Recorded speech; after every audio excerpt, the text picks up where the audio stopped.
Olá pessoal, tudo bem com vocês hoje? Então eu tô aqui como prometido para falar sobre Darwin. Hoje o nosso Prof. Pri Responde, episódio 7, é sobre Darwin e as suas conquistas, né? Lembrando que essa semana aí a gente passou pelo dia de Darwin, então eu achei que seria muito interessante trazer essa informação para vocês. E eu tive várias perguntas aí, questionamento de vocês para a gente responder. Então, basicamente a aula hoje, ela vai contar com as perguntas da Jade, do Eduardo e do Iago.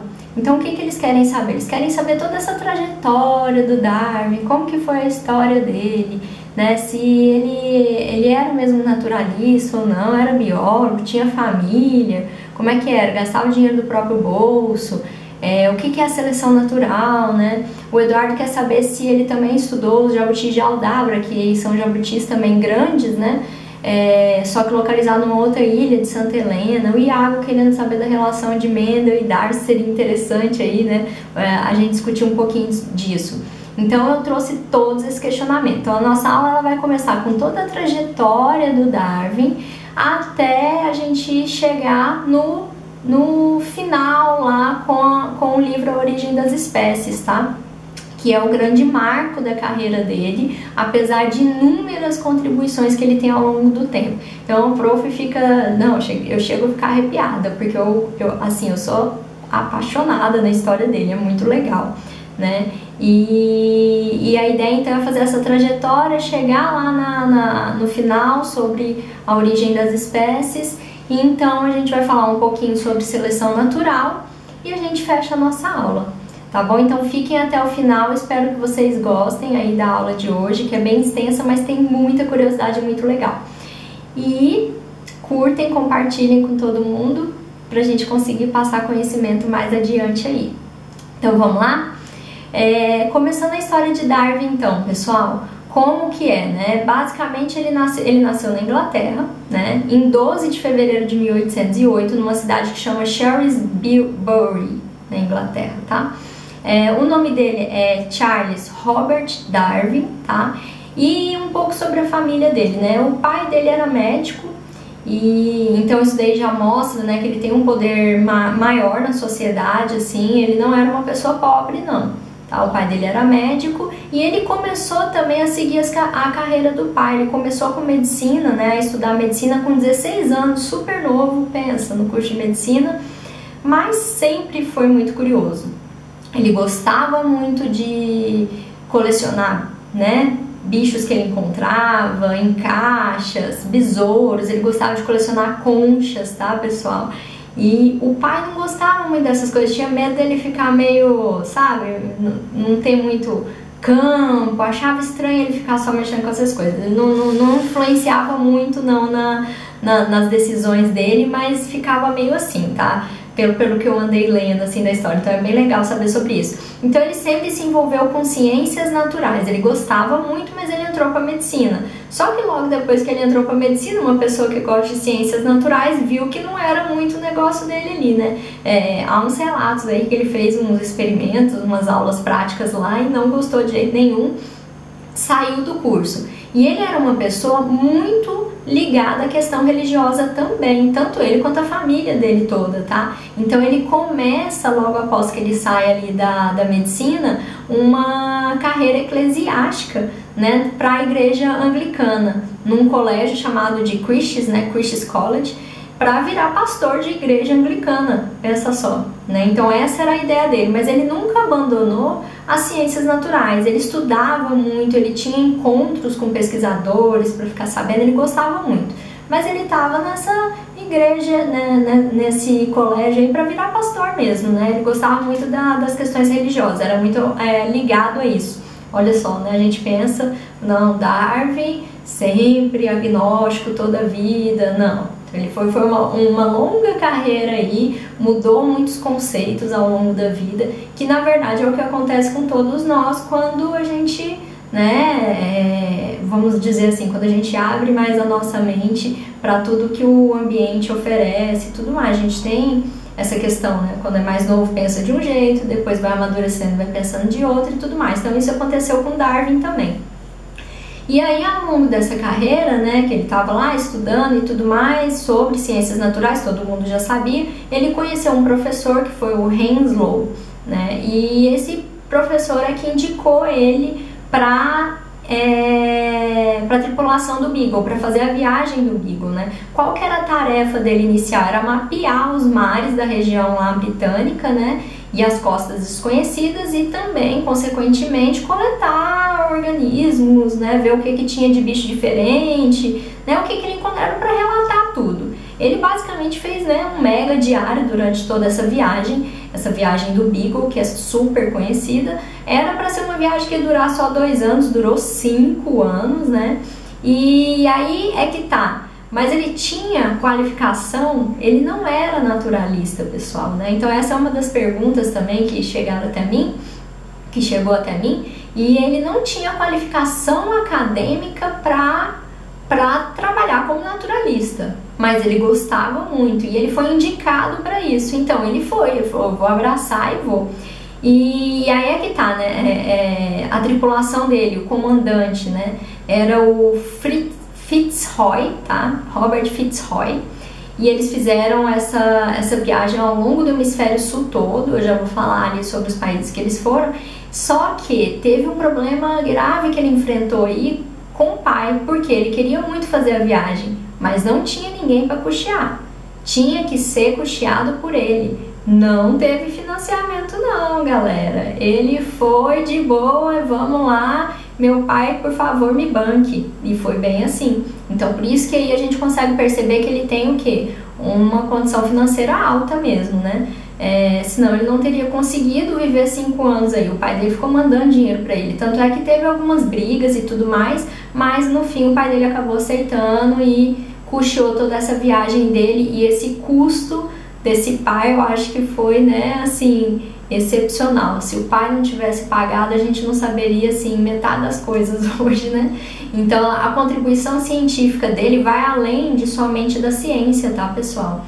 Ele contribui até para ciências sociais. Eu falo de ciências, assim, no sentido da biologia, né? Não é só da biologia, ele contribui para ciências sociais também. A gente vai discutir um pouquinho sobre isso. Então ele partiu, né, no Beagle lá, deixando a Inglaterra nessa viagem do Beagle aí em dezembro de 1831 e retorna em outubro de 1836, 5 anos depois de muita pesquisa, muito conhecimento. Ele partiu com 22 anos. Pensa, 22 anos fazendo uma viagem magnífica dessa, conhecendo tantos lugares e que possibilitou ele enxergar a natureza de uma forma diferente. Tudo custeado pelos pais. E aí vale a gente ressaltar um pouquinho, pessoal, que a sociedade, né, já tinha ali 2 ideias diferentes, tá? 2 ideias vigentes. Não se falava de evolução, né? Ninguém sabia o que era isso, mas existia uma ideia, né, que norteava as pessoas de que os organismos eles não mudavam, os organismos eles eram imutáveis. O ser humano sempre foi daquele jeito, o coelho é daquele jeito, né? Por quê? Porque eles foram criados de acordo com as ideias divinas, né? Então, a divindade é que propiciou o organismo ser daquele jeito sem ter o quê? Mutabilidade, sem ter variação. Todos eles são iguais e nascem daquela forma e é daquele jeito, não mudam, né? Então já tinha essa ideia de um lado e uma outra ideia que não era sobre evolução, mas que acreditava que podia ser um pouco diferente, né? Que podia, sei lá, os organismos eles não eram imutáveis, eles poderiam mudar, né, ao longo do tempo. Só não sabia como, né? Ninguém conseguiu assim investigar a fundo. E aí com a ida do Darwin para essa viagem maravilhosa, ele consegue achar dados suficientes para chegar numa conclusão mais profunda. Tanto é que até hoje a gente fala dele, isso lá de 1800 e bolinha, pensa, até hoje a gente fala de Darwin, a contribuição dele foi gigantesca, né? E aí, quais os países que ele visitou ao longo dessa trajetória? Então, eu começo falando de Galápagos, porque é o berço ali onde ele teve os insights mais importantes para a teoria da evolução, principalmente por conta dos passarinhos que tem lá, né? Ele também estudou jabutis, mas aí a gente tem um pequeno erro, né? Os jabutis, eles não eram espécies verdadeiras, eram subespécies. Então isso atrapalhou um pouquinho ali a teoria, né? Mas aquele local ali, que eram ilhas, são ilhas localizadas lá no Equador, foi fenomenal para ele. Eu já estive em Galápagos e lá, assim, tudo se remete a Darwin, realmente é um local único, assim. Mas ele não foi só para Galápagos, tá, pessoal? Então ele foi pro Chile, pro Peru, que foram locais que eu também já visitei. Ele foi para Patagônia, foi para Austrália, Nova Zelândia. Então, a minha ideia ainda é ir para Patagônia também. Eu tô quase fechando o ciclo aí que o Darwin fez, tá? Só que há milhões de anos atrás. Eu quero conhecer tudo, assim.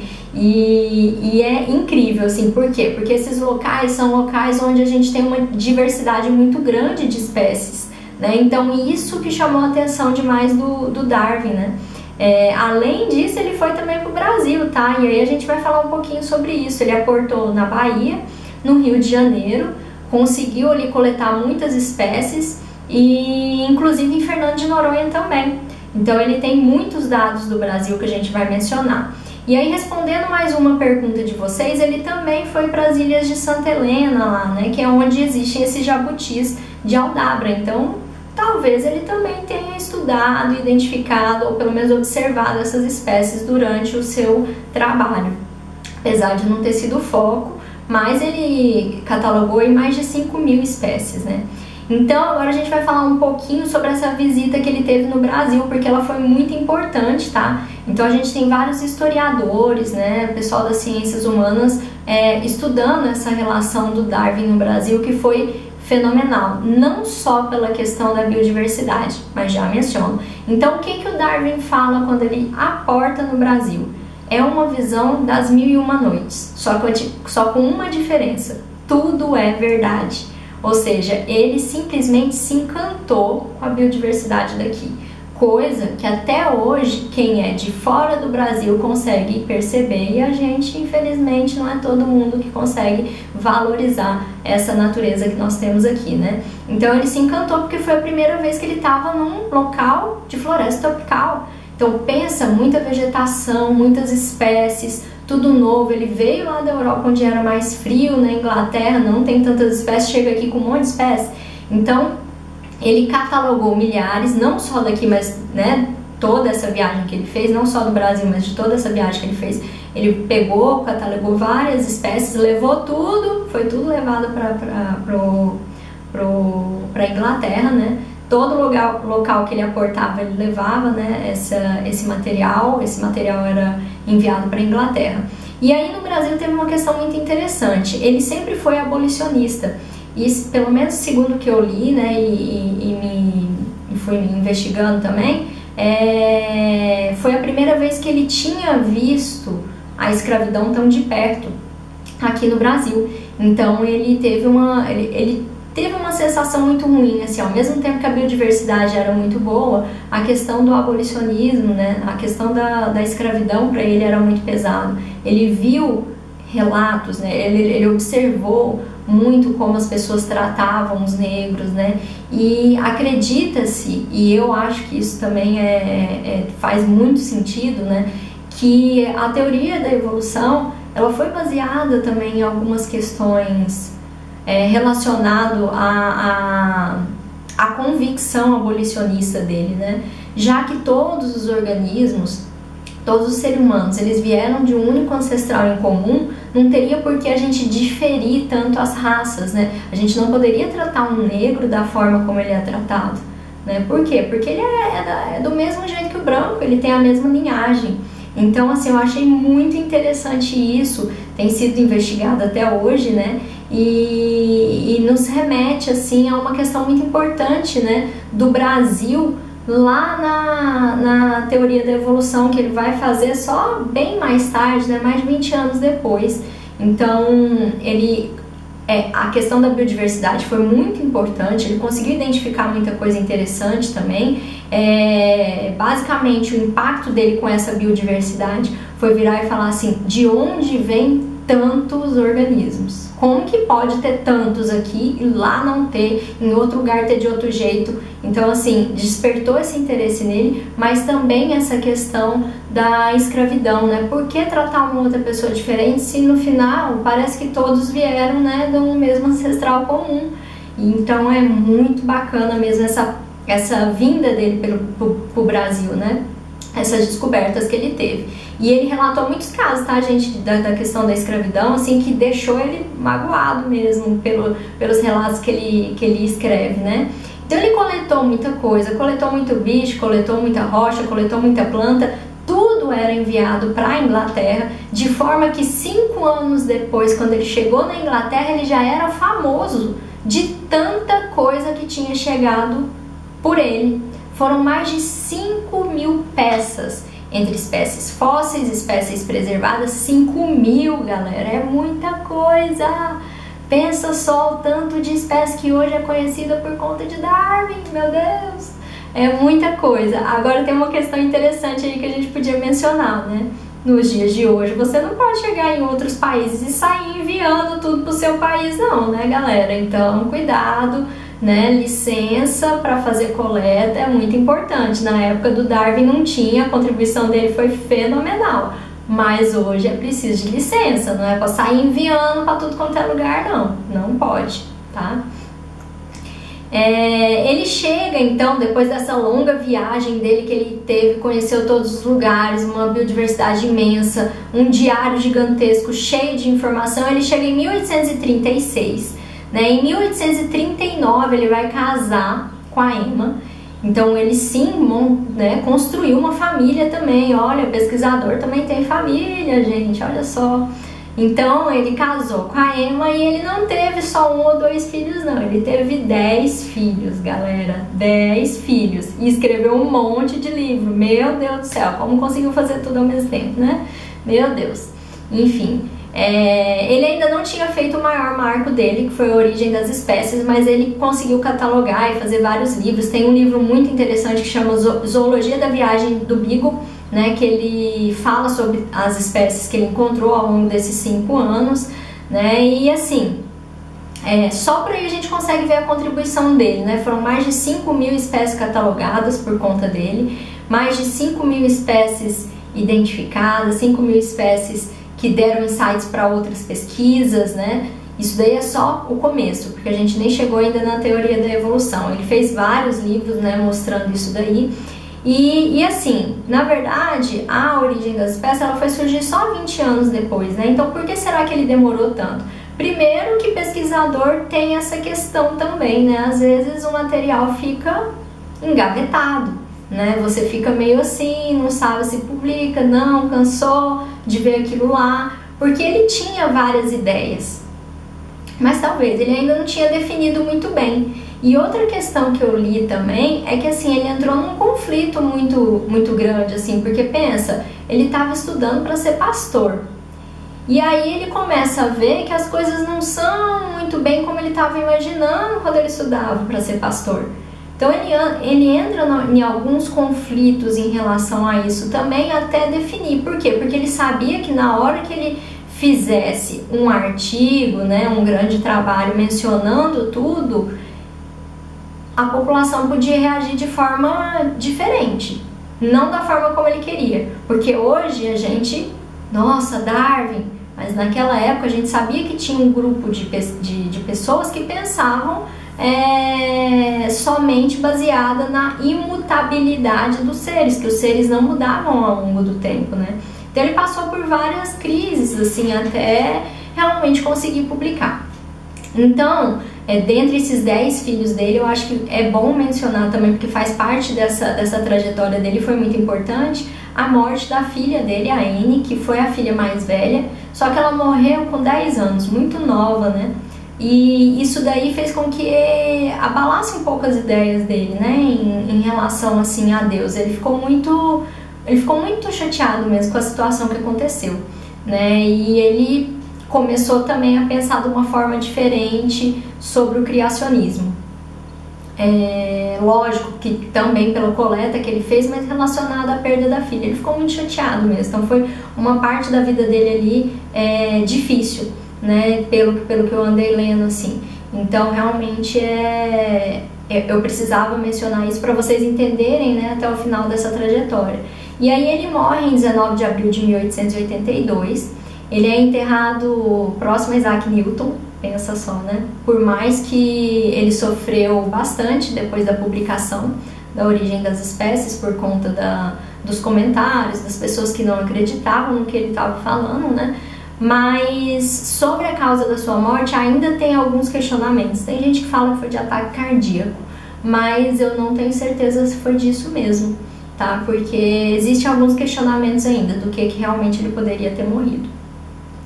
Então, dentre ao longo dessa trajetória aí de viagem e tudo mais, 20 anos depois, né, ele vai publicar o principal livro dele. Uma das ideias principais para a publicação desse Origem das Espécies, que não é só dele, mas já vou mencionar também, né, foi os trabalhos de Thomas Malthus. Né? O que Thomas Malthus falava? Né? Ele foi um pesquisador também que falou muito sobre a questão do crescimento da população, que a população estava crescendo num ritmo tão acelerado que uma hora não ia ter comida para todo mundo, né? A teoria malthusiana lá que eles falam. Então o que ele começou a pensar? Pegou as ideias da população humana, né, do Malthus, que o Malthus falava, a população humana está crescendo, vai ter comida para todo mundo, e jogou para os outros organismos. Aí ele ficou pensando, realmente, se a população humana está crescendo, vai ter comida para todo mundo, mas e os animais? Se eu pegar um elefante, o tamanho do elefante, se ele crescer assim também, exponencialmente, gente, o mundo já ia estar cheio de elefante há muito tempo, mas eles estão restritos num lugar lá e não tem para todo lugar, nem é uma população tão grande assim. O que está acontecendo? Então ele jogou essa ideia para os animais. E aí ele observou que existia o quê? Tinha que ter algum fator ali que não deixava essa população crescer para sempre. Alguma coisa estava acontecendo, que essa população não ficava crescendo para sempre exponencialmente, né? Ela tinha ali um limite de crescimento, vamos dizer assim. Então tem alguma coisa que freia isso daí. A partir daí, então, em 1858, ele leu um artigo, na verdade o Wallace mandou para ele um artigo, né, que tinha muitas ideias parecidas com a sua, né? E aí eles resolveram juntar os trabalhos e fazer a Origem das Espécies, que é então tanto do Darwin quanto do Wallace. A gente tem que dar esse crédito para o Wallace, sim. Tanto é que aí existem várias questões, né? Muita gente falando, como é que é? Será que o Wallace não falou para ele o que ele queria sempre ouvir? Ele não teve a ideia mesmo era do Wallace, e eles meio que, né, se juntaram, mas a ideia sempre foi do Wallace e não do Darwin. Eu acho que depois que eu comecei a ler mais a história, eu também já mudei isso algumas vezes, né, ao longo da vida, a minha opinião. Mas depois que eu comecei a ler mais a história do Darwin, o que eu acredito é que o Darwin ele já tinha uma convicção do que realmente acontecia no ambiente, da evolução em si. Só que ele tinha tanto medo do que as pessoas fossem falar, que na hora que o Wallace veio, ele conseguiu perceber assim, agora eu tenho pelo menos um companheiro, né, para desfrutar comigo dessas descobertas, porque vai ser uma barra para a sociedade quando ficar sabendo sobre essa teoria, né? Então aí vem a teoria da evolução, né? Que a teoria basicamente ela vai contra todos os preceitos do criacionismo, né? E ela vai surgir a partir desse livro, né? Do Origem das Espécies ali. Na verdade ele publica, o que ele faz é publicar um trabalho com Wallace, e aí depois também tem a formação desse Origem das Espécies, né? E basicamente ele tentou, gente, ao longo de todo o trabalho dele, não usar muita palavra evolução, justamente para não impactar demais a sociedade, mas ainda assim foi um impacto muito grande para a época, né? Foi muito mal visto as coisas que ele falava, e provavelmente ele deve ter sofrido muito com isso, porque a Igreja Católica tinha uma influência muito grande, né, na Inglaterra, e basicamente mudou a perspectiva de como as pessoas pensavam sobre as questões dos organismos, né, como os organismos eram. De fato, esses organismos eles não eram imutáveis, eles poderiam mudar. Então essa teoria ela vai falar mais ou menos das variações de caracteres. Então eu tenho várias, né, caracteres diferentes. E aí a gente pega o que ele identificou principalmente para fazer essa teoria, que foram os tentilhões de Darwin, lá, os tentilhões de Galápagos, que são passarinhos bem pequenininhos. O que ele percebeu? A Galápagos é formado por várias ilhas. E aí, em uma ilha A, eu tinha sementes muito duras. Os passarinhos que estavam lá tinham um bico bem grande por conta das sementes, provavelmente. Ele conseguiu observar isso. Numa outra ilha, eu tinha uma semente muito molinha. E aí o bico dos passarinhos parece que era diferente. Só que eram passarinhos muito parecidos. Então ele começou a pensar que o quê? Que esses organismos, eles vieram de um passarinho só. Mas por algum motivo eles se diferenciaram. De um só, né, virou mais de um aí, foram se diferenciando. Então, o que existiu foi uma força, uma pressão ali pelo tipo de ambiente que esses organismos estavam. Então, naquele ambiente onde eu só tinha sementes grossas, né, grandes, duras, somente aqueles passarinhos que têm o bico grande, que consegue comer a semente dura, é que vão sobreviver. Os outros vão morrer. E num outro lugar, onde eu só tenho sementes mais moles, somente aqueles que têm os bicos pequenos é que vão sobreviver, os outros vão morrer. Ou seja, dentro desse grupo de passarinhos eu tenho pequenas diferenças ali de bicos. Então tem uns bicos que vão ser mais adaptados ao ambiente. É isso que ele consegue observar, que as espécies, elas não são tudo igualzinho. Uma espécie, ela tem pequena diferença ali entre os indivíduos da população. Diferenças anatômicas, fisiológicas, enfim. E isso daí vai influenciar então na sobrevivência de alguns e em detrimento de outros, no que ele chama, né, de seleção natural. Aí a gente pode usar como exemplo, esse foi o exemplo de Darwin lá dos tentilhões, mas eu acho que é muito importante a gente falar desse exemplo que cai em tudo quanto é tipo de prova, né, que é o exemplo das girafas. Então vamos explicar, né, a teoria da evolução com o exemplo de girafas. O que acontece? Num ambiente eu tenho lá girafas que têm pescoço grande e girafas que têm pescoço pequeno. Grande e pequeno. Nessas girafas de pescoço grande e pequeno, todas elas estão comendo, né? Nas árvores altas, se tiver grama, tudo bem, mas aí acontece um negócio no ambiente e só tem vegetação agora nas árvores altas. Então eu tenho girafas grande e pequena, de pescoço grande e de pescoço pequeno, só que aquelas de pescoço grande, elas conseguem chegar no topo da árvore e se alimentar. As de pescoço pequeno não tem mais folha para elas em outro lugar, mudou o ambiente, então elas morrem. Quem que vai sobreviver? Aquelas de pescoço comprido. Então é isso que vai acontecer, vai ter uma seleção natural ali que vai favorecer aquela espécie que tem pescoço comprido, porque ela consegue chegar na onde tem comida, e agora não tem comida no restante mais. Então eu tenho uma população que tem diferenças, uma espécie que tem diferenças morfológicas, nesse caso morfológicas, e uma vai ser favorecida, um grupo, né, vai ser favorecido, desses de pescoço comprido, porque agora o ambiente ali se modificou, né? Então a gente tem a seleção natural selecionando aqueles mais aptos, que são os de pescoço comprido, por conta de uma modificação do ambiente. Então é isso que a seleção natural, que a origem das espécies vai falar, é essa teoria da evolução. Mas o que de fato é a seleção natural? Ela nada mais é que um mecanismo evolutivo que está relacionado à sobrevivência e reprodução. Quanto mais sobrevive, quanto mais reproduz. Basicamente é isso. Então a seleção natural, ela sempre vai selecionar aquele organismo que está mais apto a viver num determinado local. O que é um organismo mais apto a viver naquele local? É aquele que produz mais filhotes, é aquele que acha mais fêmea, ou a fêmea acha mais macho, entendeu? Ele tem características específicas para viver naquele ambiente ali. Então ele vai deixar um maior número de filhotes. Essa seleção natural, ela pode ser distinguida em 3 tipos de seleção, que é a seleção direcional, a estabilizadora e a disruptiva. Vou falar brevemente sobre elas, tá? O que é a seleção direcional? A seleção direcional é quando um fenótipo extremo ele começa a aumentar na frequência da população. Por exemplo, vamos pensar numa plantação que eu tenho muita joaninha. Joaninha não, vamos pegar uma praga qualquer. Joaninha não, joaninha é bom. Vamos pegar uma praga. Tem lá as pragas vermelhinhas, é uma espécie só, tá? Só que eu tenho elas vermelhinhas e eu tenho elas azuis. Tenho muitas azuis e bem poucas vermelhas. Eu preciso jogar um inseticida lá para matar esses bichos, né? Um pesticida para diminuir esses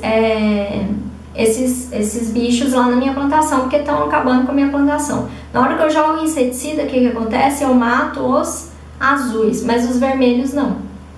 Ou seja, ele é um fenótipo extremo, ele tem uma característica extrema. Só que o que acontece? Se o inseticida, se o pesticida matou todos os azuis, os vermelhos começam a se reproduzir.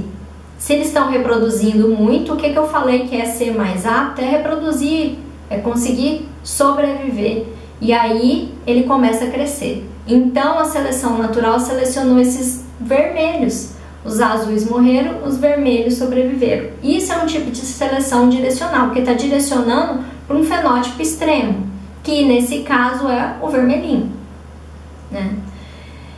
O que seria a seleção estabilizadora? A seleção estabilizadora, ela não favorece um fenótipo nem de um lado e nem do outro. Ele não favorece os extremos. Não é nem só vermelho, não é nem só azul, mas é um intermediário. Como assim? O exemplo mais claro que a gente tem, apesar de várias mudanças hoje em dia, né, em relação à cesariana e tudo mais, é o do tamanho dos bebês. Se a gente fizer uma média, né, no mundo inteiro do tamanho dos bebês, os bebês que nascem, eles não são muito pequenos. Por quê? Se eles forem muito pequenos, tem uma chance muito grande de morrer. Talvez eles são prematuros, né? Então eles não são muito pequenos. A sobrevivência deles é maior quando eles são maiores. Mas eles também não podem ser muito grandes. Por que eles não podem ser muito grandes? Porque senão não consegue fazer parto normal. E aí pode também levar ao óbito, né? Nesse caso, é lógico que hoje a gente tem a medicina avançada e tudo mais. Mas a ideia é que o bebê ele não pode ser nem muito, ele não costuma nascer muito pequeno e nem muito grande. Ele tem uma média, ou seja, não é nem um extremo nem outro, é a média. Isso é seleção estabilizadora. O meio vai ser selecionado, né? As características intermediárias vão ser selecionadas. E o que é a seleção disruptiva? A disruptiva são aquelas que os extremos são selecionados. Ou seja, o pequeno e o grande. Ou se a gente for pensar, por exemplo, em bicos de aves, bicos grandes e bicos pequenos. Os bicos médios não, mas os grandes são importantes para se alimentar no local, né? Um local que tenha sementes duras e sementes moles. Bicos grandes são favoráveis para sementes duras, então ok, vai sobreviver, vai reproduzir. Bicos pequenos são favoráveis para sementes moles que tem naquele local, então vai sobreviver, vai reproduzir. Mas aquele que tem a característica intermediária entre grande e pequeno, né? Nenhum nem outro, não tem o que ele comer, né? Então ele acaba sendo desfavorecido. É o que a gente chama de seleção disruptiva. Os extremos são selecionados. Então essa é a diferença dos tipos de seleção. E aí, só pra gente finalizar, então Darwin falou sobre essa seleção natural, esses três tipos de seleção. Na verdade, esses três tipos de seleção foram sendo investigados depois, né? Mas ele falou sobre a teoria da evolução, só que existem alguns problemas. Então, por mais que a gente adora Darwin, a gente não pode pensar que a teoria dele é a única do universo e pronto, acabou, né? Por isso mesmo que chama-se teoria, né? Ela foi testada, foi investigada, até hoje é investigada e gera vários outros dados. Então a teoria dele tinha alguns problemas. Por exemplo, ele era insatisfatório em relação à hereditariedade, porque ele não conseguia explicar por que tinha pequenos e por que tinha grandes. Como que os grandes continuavam grandes? Porque ele não tinha ideias de genética ainda, né, na época. E a seleção natural ela não é um processo aleatório, né? Então, isso também é um grande problema da teoria. Aí depois de muito tempo que ele fez essa teoria, o coitado lá, né, já até morreu e tudo mais, veio a teoria de Mendel. A teoria mendeliana, daquele que estudou as ervilhas, que mostrou que, né, tinha ali genes, explicou o processo de hereditariedade e tudo mais.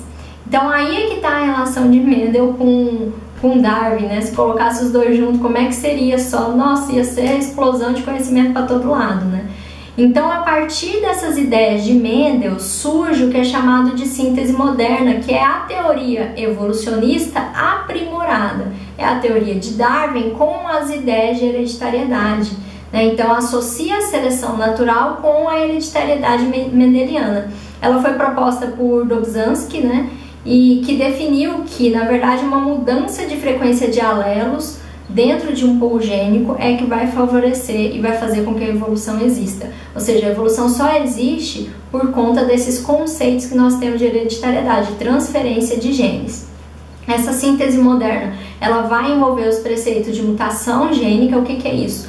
Os genes, eles mudam. É por isso que tem organismos que são diferentes dentro de uma população. Eu tenho uma mãe, ela produziu 10 filhotes, esses 10 filhotes não vão ser iguais, porque eles podem ter pequenas mutações gênicas ali que aconteceram, formação de novos alelos. Eu posso ter recombinação gênica. Onde acontece essa recombinação gênica? Por exemplo, quando a gente está estudando lá a biologia celular, lá na divisão celular, na meiose, quando eu falo de crossing over, né? Não vamos adentrar, mas essa recombinação gênica de genes gera uma variabilidade muito grande genética.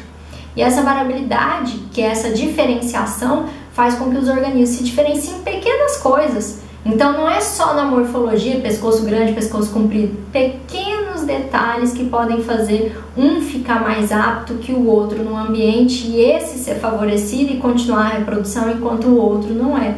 Ao longo de milhares de anos, a evolução nunca vai ser de um dia para o outro, né? Ela vai ser ao longo de milhares de anos.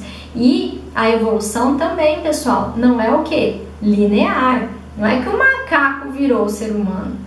Ela é assim, ela é ramificada. Eu tenho um ancestral comum e diferentes grupos que vão sendo formados em ambientes distintos a partir daquele ancestral comum, tá bom? E também envolve a questão da seleção natural. Então ele juntou as ideias do Darwin associado à recombinação gênica e mutação gênica para formar o que é chamado de síntese moderna, que é uma teoria muito mais, vamos dizer assim, aprimorada do que a própria teoria de evolução de Darwin. Lógico, né, não deixando de reconhecer que a teoria evolucionista de Darwin foi fenomenal, mas, lógico, ela tem erros e esses erros eles têm sido investigados cada vez mais, para aprimorar cada vez mais. Então, o que a gente tem hoje é a síntese moderna. A teoria de Darwin foi fenomenal, mas ela apresenta erros. Hoje a gente já tem a questão da hereditariedade junto com as questões evolucionistas que Darwin tinha proibido. Que Darwin tinha investigado, proibido. E aí, só pra gente fechar então isso daí, como uma forma de concluir, né? Se vocês querem conhecer um pouco mais sobre a história de Darwin, tem muita informação bacana, podem deixar os comentários aqui, eu respondo. E, lógico, para quem tem oportunidade, existe um lugar que é a Casa de Darwin, né? Um museu fantástico, pelo menos pelo que eu li, eu fiquei assim, morrendo de vontade de ir, que é a Casa de Charles Darwin lá na Inglaterra. Tá? É um museu que vai mostrar toda a sua história, onde ele vivia, como que era ali o jardim onde ele né, refletia, tinha suas ideias. É muito bacana, um lugar muito legal, né? O passeio caro para variar, né, porque na Europa, mas é um lugar bem bacana. E eu também já fui em mostras Darwin, né? Então teve uma mostra Darwin em Goiânia uma vez, e que era Descubra o Homem, a Teoria Revolucionária que Mudou o Mundo. Foi fenomenal, tinha muita coisa interessante, bastante material, né? Você faz uma imersão mesmo na ideia, né? Da viagem que ele fez no Beagle, o que ele encontrou, como que ele encontrou, o que ele viu ao longo do tempo. Muito fantástica. mas isso já tem um tempo. Eu não sei se essa amostra existe ainda, mas existem outras que o pessoal sempre vai criando, né? Eu acho que se tiver oportunidade, vai em alguma, porque você vai ter uma imersão de conhecimento muito boa. Realmente ele foi um pesquisador fantástico que iniciou ali na medicina, foi para a carreira eclesiástica e no final transformou, né, não só a biologia, mas todas as ciências aí, né? Pensando até naquela questão que eu falei bastante sobre a abolição dos escravos e tudo mais. Então é uma pessoa assim de realmente que merece destaque. É por isso que a gente comemora, né, o seu dia aí, e é uma pessoa, para mim, assim, é um grande ídolo, né, dentro da ciência. Então eu espero que vocês tenham gostado. Se tiverem dúvida, deixa aqui embaixo e podem mandar aí que eu tento responder com o maior carinho. Um abraço para vocês, boa semana!